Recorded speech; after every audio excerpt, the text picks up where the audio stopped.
Many of us document moments in our lives in different ways, some through photographs, others through videos, and some through handwritten journals tucked away in drawers. We imagine that someday, when we're gone from this world, the ones who care what we've had to say will be the loved ones we've left behind. But the act of documenting our stories, the details, the moments, even the mistakes we wish we could take back, has a way of carrying us through some of the hardest parts of life, and this is one such story. For this restoration, I did something I don't often do, and before the day is over, I'll share why. My name is Barry, and welcome to Mad City Modern. It's good to be with you again.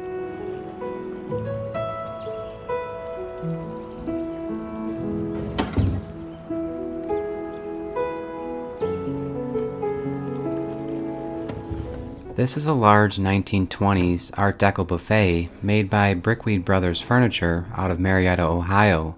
It sat in the same home for more than 100 years here in a small town in Wisconsin.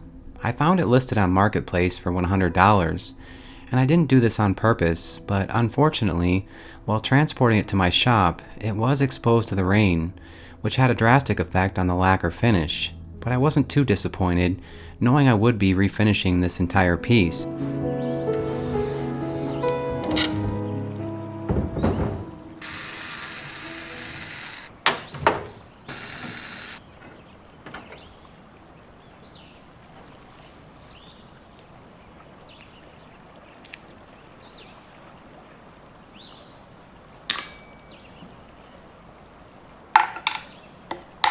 My last several restoration videos have focused less on the stories behind the pieces and more on the technical steps that go into bringing them back to life. And that's okay, there's an audience for that. The fast-paced, detail-oriented restorations where every minute counts, every tool matters, and every result is precise. But I've come to realize that there's another side to this work, the one that first drew me in. It's not just about sanding, gluing, or staining.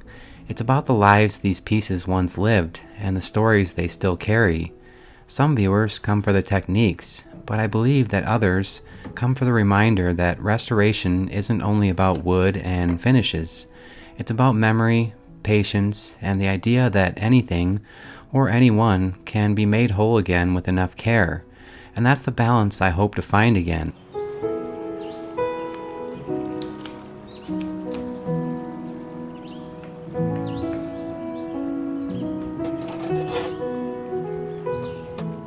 It's not often difficult to determine the general time period when a piece of furniture was made, but it's rare, almost unheard of, to narrow down that window to just a few years.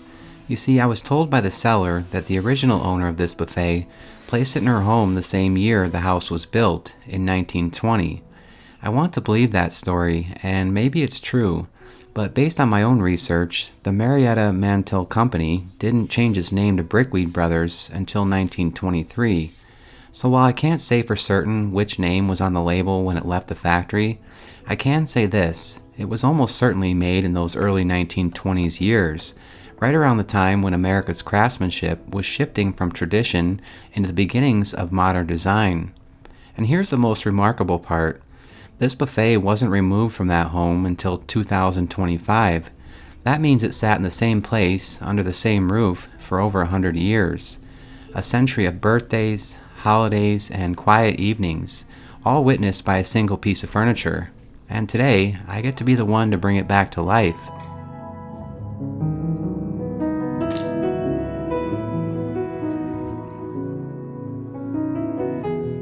Imagine an old piece of furniture that sat in your home for decades, maybe longer.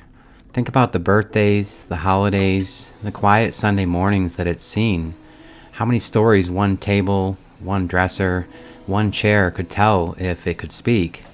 Maybe the surface carries tiny scratches from a child's first homework assignment, or faint rings from coffee cups shared during long conversations that no one remembers word for word, but everyone remembers how they felt.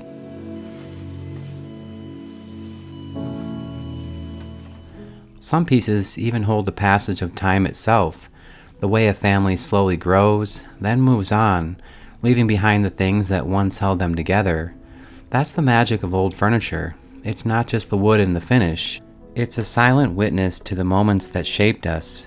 It's memories, often good, but also occasionally memories of goodbyes to ones that we love dearly.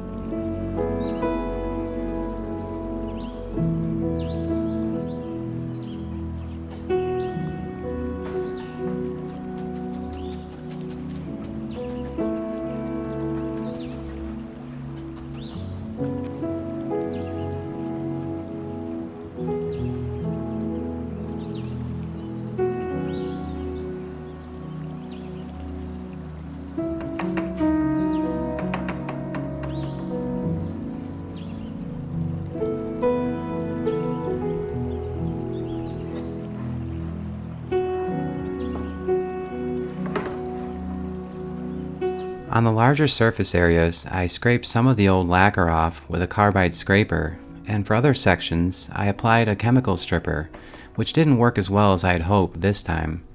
Once scraped, I'll scrub the remainder with number 2 steel wool, then neutralize the stripper and clean the surface with this afterwash product.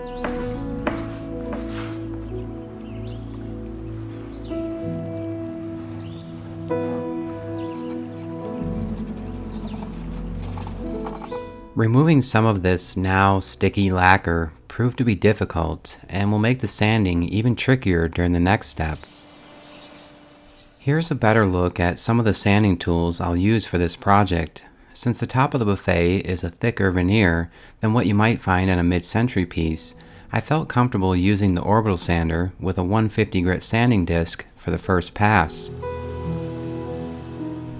If I haven't already determined the wood species used on a piece of furniture, it's usually during this step that I'm able to get a much better idea. Any guesses before this is revealed?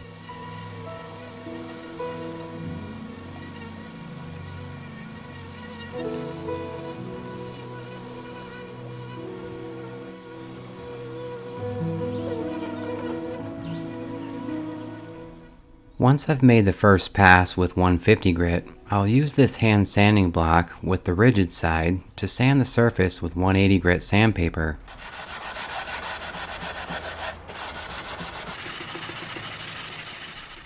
This old buffet is covered in a variety of different veneers, and I can't say for sure, but I think these drawer fronts are a walnut burl veneer, based on the patterns and the light brown color. As I continue sanding, there will be more evidence, as well as the discovery of other species that were used.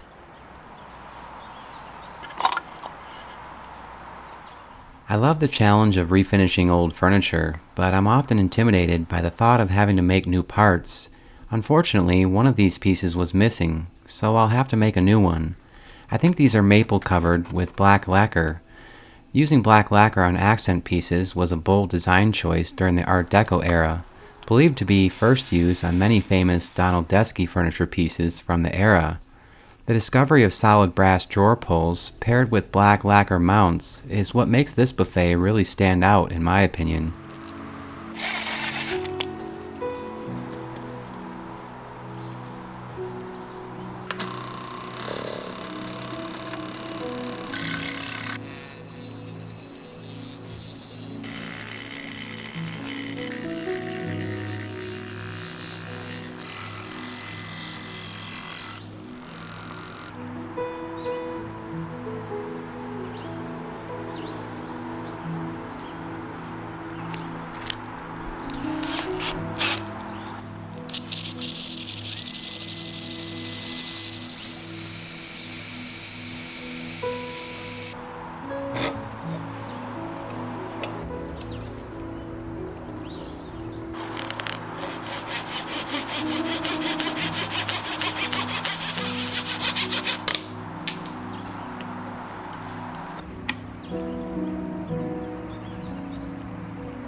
Once these pieces were sanded, the first coat of lacquer didn't go on as planned, but I eventually corrected the mistake and proceeded to polish the rest of the brass handles using a fine wire wheel on the benchtop buffer, fine sandpaper, and some polishing compound.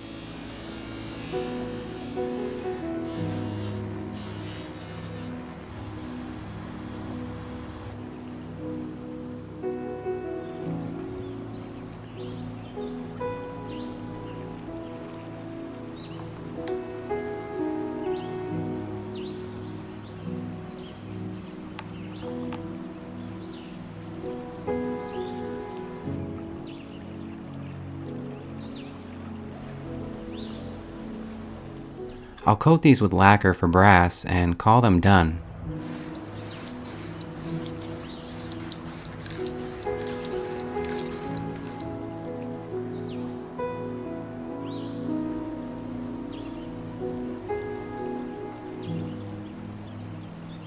Today's restoration is made possible by Lasfit.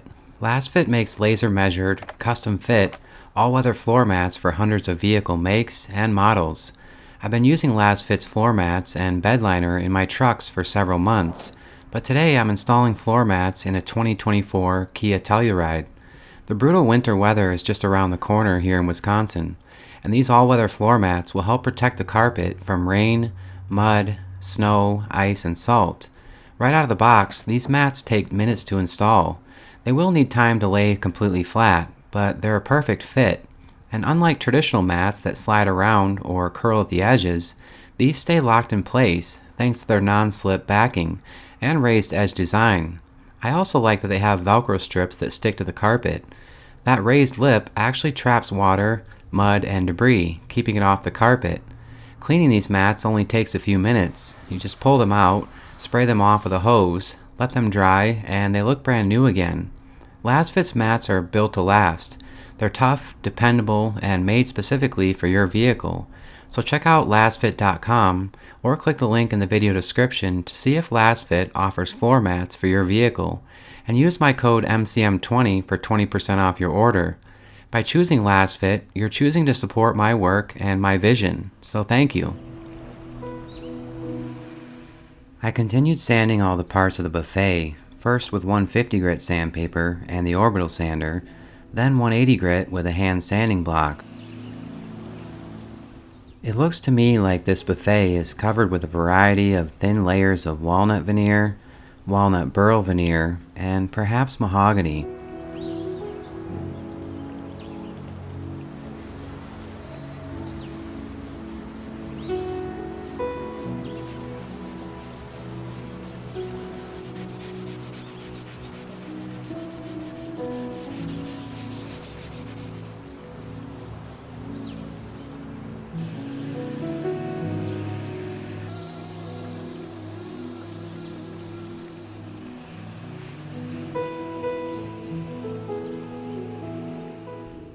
While working, it's always a pleasure to find and preserve handwritten dimensions from the factory.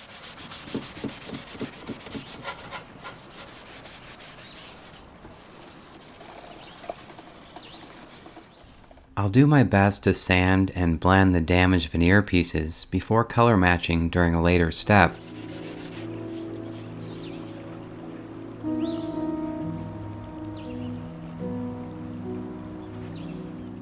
I'll mix a 2-part epoxy filler to fill in the small sections where the veneer is missing completely, and by adding some wax wash remover, I'll keep this from drying too fast.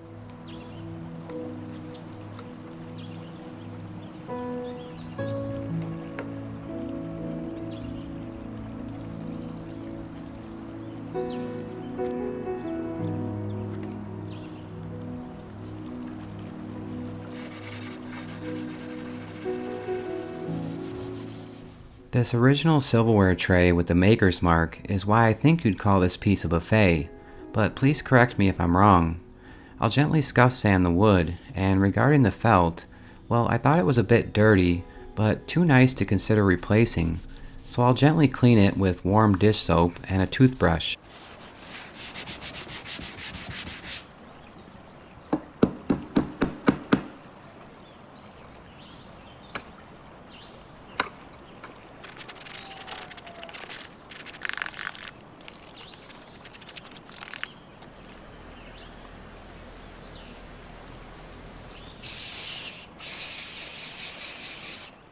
This project was actually completed over several weeks because I was waiting on finishing products to be shipped from California. I'm going to use this opportunity to discuss the rest of the refinishing steps because I'm saving the remainder of this video for something else I feel is more important. If you wish to follow these refinishing steps, perhaps episode 144 will be more helpful. My hope was to give this buffet a natural finish to celebrate the natural beauty of the grain patterns, but there were just too many damaged areas on this one that needed to be disguised, So I first wiped on a light walnut-colored oil-based stain. I'll use the HVLP sprayer to spray 3 total coats of lacquer. The first 2 coats will be a sealer, and the third, the final clear, flat top coat.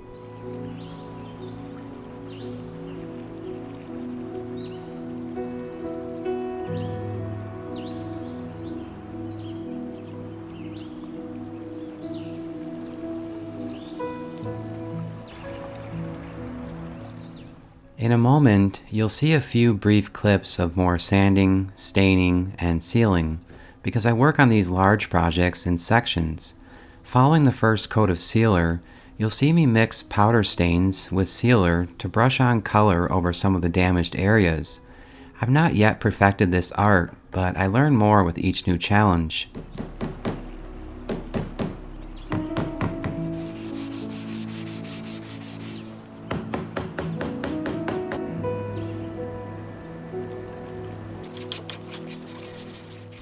As I continued working on this old buffet, I realized I don't really have any personal connection to this specific piece, and maybe you felt the same when working on a project related to your own craft. Still, somehow, this furniture represents so many others that I do have a deep connection to.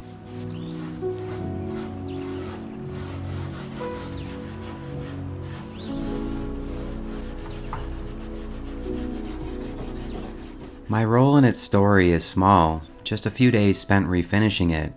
Some might say that process erases its history, while others see it as an act of preservation, a way to protect the stories that it's already lived. Maybe it's a little of both. In my own home, I have furniture that holds special meaning, pieces I can still remember every detail about, who gave them to me, who helped me restore them, or the exact day I found them. And I'm sure many of you have furniture that reminds you of the same, the kind that instantly brings back moments you thought you'd forgotten. And if not, maybe you can still picture a piece that's been in your family's home for as long as you can remember, something that's simply always been there.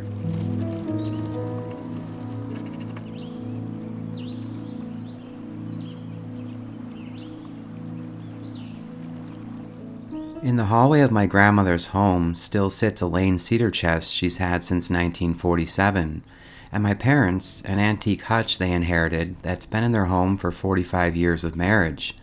And Dad often tells the stories every year as if it's the first time.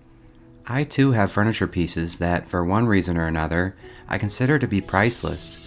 Those tangible memories are different for all of us, but what connects us is that same quiet sense of peace and joy we feel when we reflect on where we've come from, and the stories that shaped us over the years.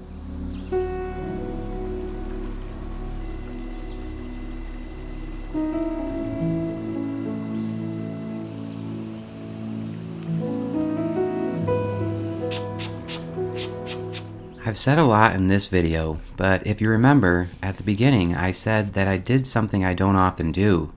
I said that the act of documenting our stories, the details, the moments, and even the mistakes we wish we could take back, has a way of carrying us through some of the hardest parts of life. Well, I don't know if this will happen in 2 years or 5, but the thoughts I've shared with you in this video came from a chapter I wrote for a book I've been working on. A chapter that began right here while I was restoring this old buffet.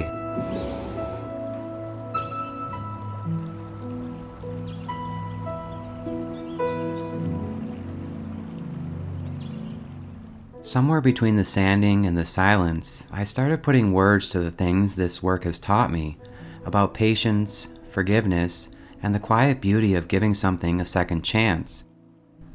This buffet may not have had much of my story in it, but it became the backdrop for a chapter of my own life, and one that's still being written. My name is Barry, and thanks for joining me. Goodbye for now.